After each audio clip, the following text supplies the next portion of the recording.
भक्तजनों, माताओं, बहनों, सादर जय श्री कृष्ण।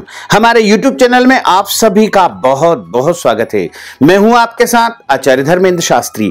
आज हम आपको माघ माह के शुक्ल पक्ष की एकादशी की संपूर्ण जानकारी देने जा रहे हैं।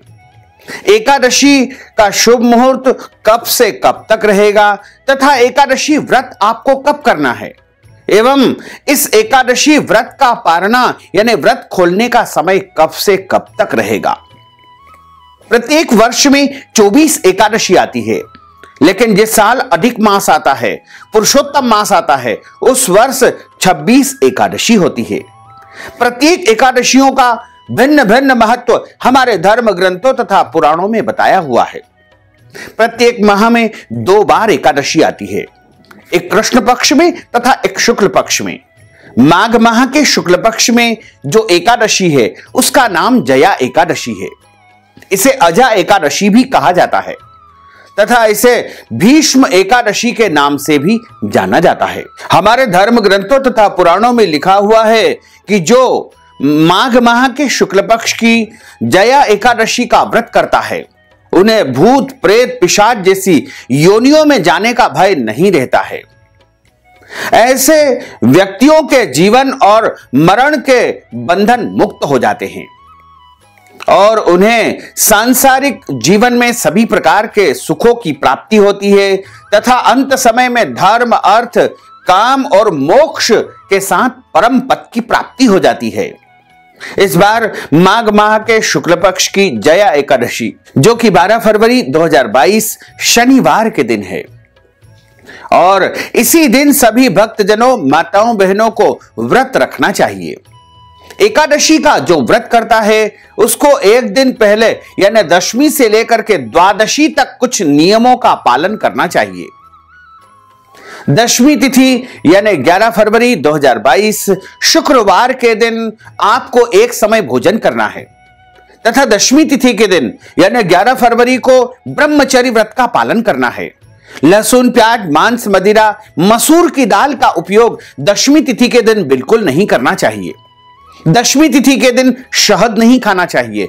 दशमी तिथि के दिन आपको शुद्ध और सात्विक भोजन एक समय ही करना चाहिए तथा इस दिन आपको प्रभु का स्मरण करते हुए दिन व्यतीत करना चाहिए। और इसी के साथ दशमी तिथि के दिन पराये अन्न का यानी दूसरे के घर का भोजन नहीं करना चाहिए। और एकादशी का व्रत यानी 12 फरवरी 2022 शनिवार को सुबह जल्दी उठना है। ब्रह्म मुहूर्त में उठ करके स्नान कर लेना चाहिए। उसके बाद आपको अपने नित्य का पूजन अर्चन करें, सूर्य भगवान को जल चढ़ाएं तथा इस दिन विशेष रूप से अपने प्रभु का श्रृंगार करें।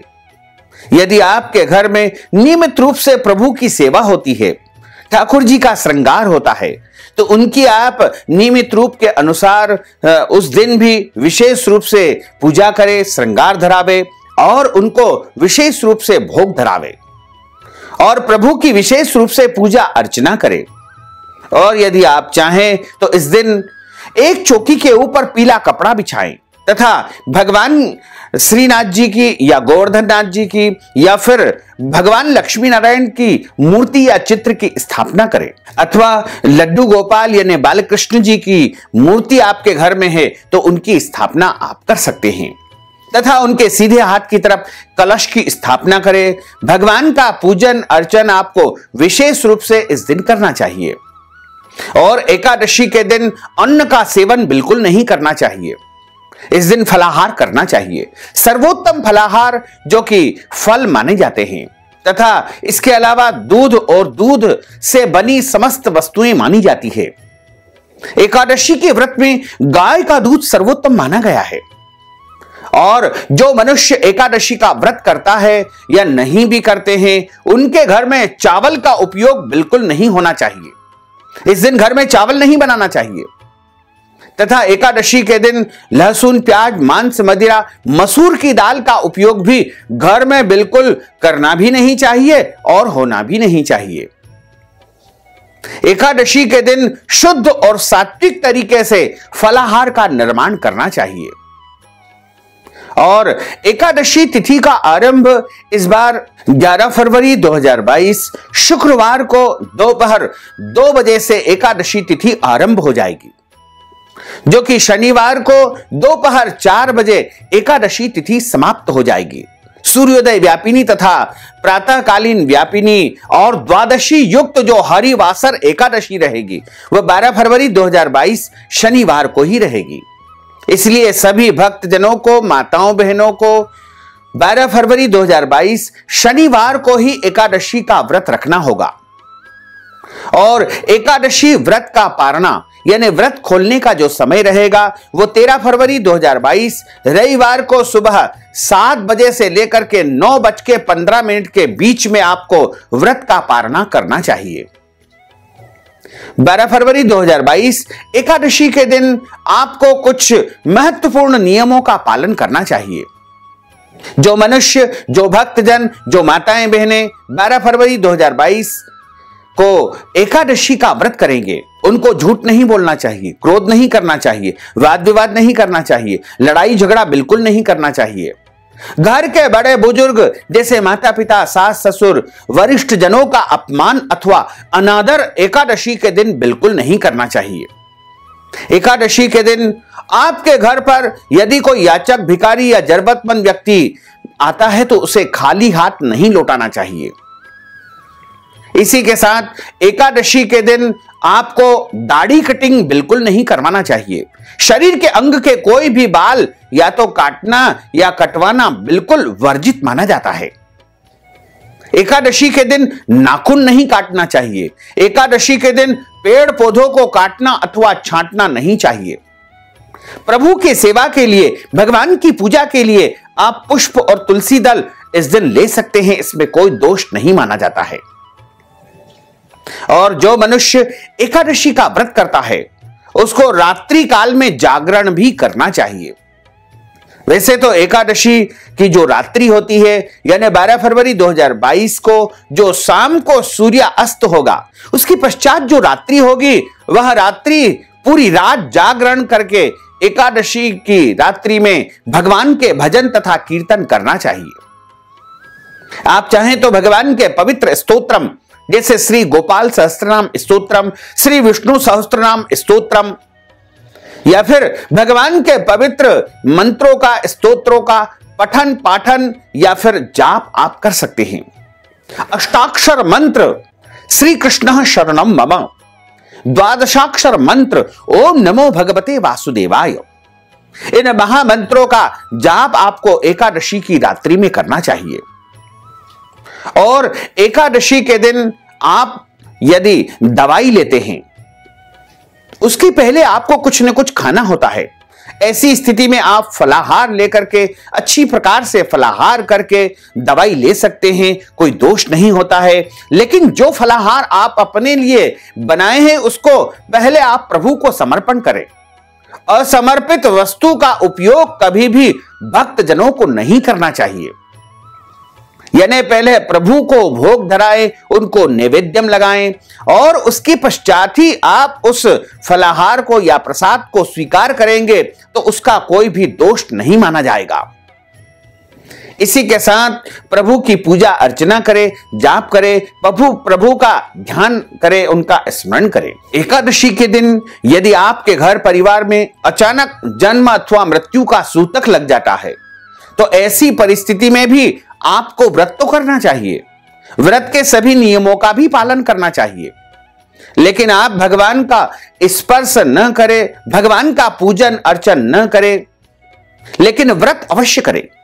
इसी प्रकार जो माताएं बहनें मासिक धर्म या पीरियड की अवस्था में अचानक एकादशी के दिन आ जाती है तो ऐसी परिस्थिति में भी उनको व्रत करना चाहिए, व्रत के नियमों का भी पालन करना चाहिए। लेकिन भगवान का स्पर्श तथा पूजन अर्चन ऐसी अवस्था में करना वर्जित माना जाता है। इसी तरह एकादशी के दिन जो गर्भवती माताएं बहनें हैं वो भी व्रत करना चाहती है तो अच्छी प्रकार से फल या फलाहार लेकर के व्रत कर सकती है, व्रत के सभी नियमों का भी पालन कर सकती है। लेकिन ध्यान रखें कि उनके उदर में, उनके पेट में जो बच्चा पल रहा है वह भगवान का स्वरूप है। इसलिए उसका ध्यान रखते हुए आपको जो है एकादशी का व्रत करना चाहिए। एकादशी के दिन किसी भी प्राणी को कष्ट या त्रास बिल्कुल नहीं देना चाहिए, क्योंकि ईश्वर अंश जीव अविनाशी, प्रत्येक प्राणी में, प्रत्येक जीव में ईश्वर का वास माना जाता है। इसलिए एकादशी के दिन किसी भी प्राणी को कष्ट या त्रास बिल्कुल नहीं पहुंचाना चाहिए। एकादशी के दिन गौ माता की सेवा करना चाहिए। एकादशी के दिन गौ माता को घास खिलाना चाहिए। एकादशी के दिन अन्य प्राणियों की सेवा भी करना चाहिए। आप इस दिन मछलियों को दाने चुगाएं, उनको आटे की गोलियां चुगाएं। इसके अलावा कबूतर को भी दाने चुगाएं और अन्य पशु पक्षियों की भी एकादशी के दिन आपको सेवा शुश्रूषा अवश्य करना चाहिए। और एकादशी के दिन आप ब्राह्मण को अन्नदान भी कर सकते हैं। मंदिर में भी आप फल का दान कर सकते हैं, अन्न का दान कर सकते हैं, दक्षिणा दान दे सकते हैं, क्योंकि एकादशी के दिन जो दान दिया जाता है वह अनंत गुना फलदायी सिद्ध होता है। इसी के साथ अगले दिन इस व्रत का पारणा करना है, यानी 13 फरवरी 2022 रविवार के दिन सुबह 9 बजे से 7 बजे से लेकर के 9 बजे के मध्य आपको एकादशी व्रत का पारणा करना है। पारणा करते समय आप संकल्प करें और उसके बाद आप ब्राह्मण को भोजन की सामग्री दान करें, जिसे सीधा कहा जाता है, जिसमें आटा, दाल, चावल इत्यादि वस्तुएं आती है। और इस दिन ब्राह्मण को भोजन भी आप करवा सकते हैं, वस्त्रदान, गौदान, अन्नदान, जो भी द्वादशी को यदि आप दान पुण्य करना चाहते हैं, क्योंकि द्वादशी के दिन जो दान दिया जाता है उसमें भी एकादशी का फल समाहित होता है। इसलिए द्वादशी के दिन भी आप एकादशी के निमित्त दान पुण्य कर सकते हैं। और व्रत का पारणा जब आप करते हैं तो उस दिन चावल का उपयोग अवश्य करना चाहिए, क्योंकि दशमी और एकादशी के दिन चावल का परित्याग कर दिया जाता है। और चावल को हमारे धर्म ग्रंथों और शास्त्रों में देव अन्न की संज्ञा दी गई है।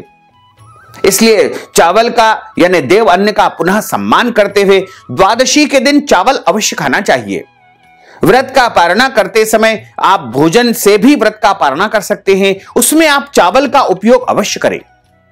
यदि अगले दिन आपको कोई और व्रत करना है, जैसे रविवार का व्रत करना है, द्वादशी का व्रत करना है, प्रदोष का व्रत करना है, या कोई भी व्रत यदि अगले दिन करना है, तो आप व्रत का पारणा तुलसी जी और जल से भी कर सकते हैं, फल या फलाहारी वस्तु से भी कर सकते हैं, मिठाइयों से व्रत का पारणा कर सकते हैं, पंचमेवा यानी ड्राई फ्रूट्स से भी आप व्रत का पारणा कर सकते हैं। और व्रत का पारणा जिस दिन आप करते हैं उस दिन आपको भोजन में, जो भोजन आप करेंगे उसमें लहसुन, प्याज, मसूर की दाल, मांस, मदिरा का उपयोग बिल्कुल नहीं करना है। इस दिन आपको शुद्ध और सात्विक भोजन ही करना चाहिए। और जो भक्तजन, माताएं, बहनें एकादशी का व्रत करते हैं, उनको एकादशी की कथा का श्रवण ब्राह्मण के मुखारविंद से अवश्य करना चाहिए, क्योंकि ब्रह्म वाक्य जनार्दनम, जब आप ब्राह्मण के मुखारविंद से कथा का श्रवण करेंगे तब आपको एकादशी का संपूर्ण पुण्य फल प्राप्त होगा। और कथा सुनने के बाद अपनी श्रद्धा के अनुसार आपको ब्राह्मण को दान दक्षिणा अवश्य ही देना चाहिए। और जो भक्तजन, माताएं, बहनें किसी कारणवश शारीरिक अवस्था के कारण एकादशी का व्रत नहीं कर पाते हैं, उनको भी एकादशी की कथा यानी 11 की कथा अवश्य ही सुनना चाहिए, क्योंकि 11 की कथा, एकादशी की कथा का श्रवण करने से भी एकादशी का पुण्य फल प्राप्त होता है। और जो मनुष्य, माताएं, बहनें, भक्तजन एकादशी का व्रत करते हैं और एकादशी की कथाओं का श्रवण करते हैं, उनके जन्म जन्मांतर के यानी कई जन्मों के पाप दोष नष्ट हो जाते हैं तथा उनके पुण्यों का उदय होता है। और जब उनके पुण्यों का उदय होगा तब उन्हें सांसारिक सुखों की प्राप्ति होगी और इस लोक में, इस संसार में, इस पृथ्वी पर धर्म, अर्थ, काम और अंत समय में मोक्ष पद को अवश्य ही प्राप्त कर लेंगे। माघ माह की शुक्ल पक्ष की जो जया एकादशी है वो बड़ी एकादशी कहलाती है, क्योंकि माघ माह को कार्तिक माह के समान ही बड़ा पुण्यदायी महीना माना गया है। और इस माह में शुक्ल पक्ष में जो एकादशी है उसका व्रत करने से मनुष्य को अनंत गुना पुण्य फल की प्राप्ति होगी, क्योंकि माघ का महीना अपने आप में पुण्यदायी है और इस एकादशी का नाम भीष्म एकादशी भी है। इसलिए भीष्म पितामह की प्रसन्नता के लिए, अपने पूर्वजों के उद्धार के लिए जया एकादशी का व्रत सभी भक्तजनों और माताओं को अवश्य ही करना चाहिए। और इस विधि से यदि आप व्रत करेंगे तो निश्चित तौर से आपको एकादशी व्रत का संपूर्ण पुण्य फल प्राप्त हो सकेगा। और आपके लिए हम जया एकादशी की कथा पूरे विधि विधान से अवश्य ही प्रस्तुत करेंगे। उसको आप जरूर सुनिएगा और अधिक से अधिक लोगों को शेयर भी करिएगा। साथ ही यदि आप जया एकादशी के निमित्त दक्षिणा दान देना चाहते हैं, वस्त्र दान करना चाहते हैं, गौ दान करना चाहते हैं, अन्न दान करना चाहते हैं, या ब्राह्मण भोजन करवाना चाहते हैं, या फलाहार का दान देना चाहते हैं, या फिर कोई भी दान पुण्य यदि आप जया एकादशी के निमित्त करना चाहते हैं, तो आप हमारे पेटीएम के माध्यम से, गूगल पे के माध्यम से, फोन पे के माध्यम से या अकाउंट नंबर के माध्यम से नगद राशि पहुंचा करके जया एकादशी का संपूर्ण पुण्य फल प्राप्त कर सकते हैं। साथ ही आपसे अनुरोध है कि हमारे इस ज्ञानवर्धक वीडियो को अधिक से अधिक लोगों को शेयर करिएगा, लाइक करिएगा, कमेंट करिएगा, और यदि अभी तक आपने सब्सक्राइब नहीं किया तो अभी और इसी समय सब्सक्राइब अवश्य कर लीजिए। आपको और आपके पूरे परिवार को सादर जय श्री कृष्ण, सादर धन्यवाद।